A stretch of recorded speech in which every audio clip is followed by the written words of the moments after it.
11 ঘন্টা আমার টাঙিয়ে রেখেছিল কালো কাপড় দিয়ে চোখ বেঁধে। ভিডিওটি শেষ পর্যন্ত দেখবেন। নিজেরা বলা করতো, হুজুর আপনি নির্দোষ আমরা জানি, কিন্তু আপনাকে এই কথা বলা লাগবে। পেছনে হাত হ্যান্ডকাপ দিয়ে বেঁধে, কালো কাপড় দিয়ে চোখ বেঁধে 11 ঘন্টা এক জায়গায় আমার নামাজও পড়তে দেয়নি। 4 ওয়াক্ত জোহর, আসর, মাগরিব, এশা আমি সব ইশারায় পড়িস। এখন নামাজ পড়ছি কোন সময় আমি তাও জানি না, কারণ মাটির নিচে তো। সর্বশেষ যখন বললাম না এত বড় মিথ্যা কথা আমি বলতে পারবো না,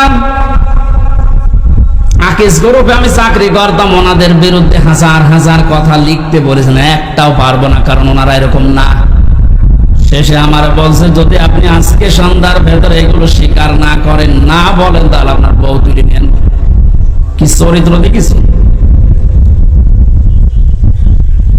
আর এখন অনেক সুর তুলছে অনেকে যে এদের মাফ করে দাও। এই জালেমদের মাফ করা মানে মাসলুমের উপরে অবিচার করা। আপনি আমান আজমের জীবন ফিরিয়ে দিতে পারবেন? ব্যারিস্টার আরমানের স্ত্রীর কাছে কি জবাব দেবেন বলেন?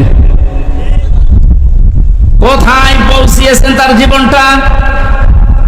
কি ট্যালেন্টেড সন্তান ছিল মীর কাসেম আলীর।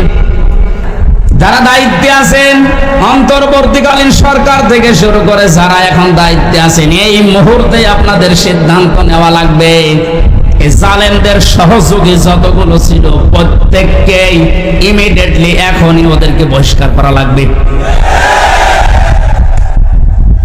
এটা সংস্কার যেহেতু চলছে, নবীদের কর্মসূচি 6টা ছিল, তার 2য় নম্বর এটা হালালকে হালাল বলে বৈধ জায়গায় দিয়ে দেন। এই 17 বছর যারা বৈধ চাকরিতে উন্নতি পায়নি তাদের কাজ উন্নতির ওই জায়গায় দেওয়া লাগবে, আর যারা অবৈধভাবে আন্দাজে চেয়ারের পর চেয়ার পেয়েছে তাদেরকে নিচে নামানো লাগবে।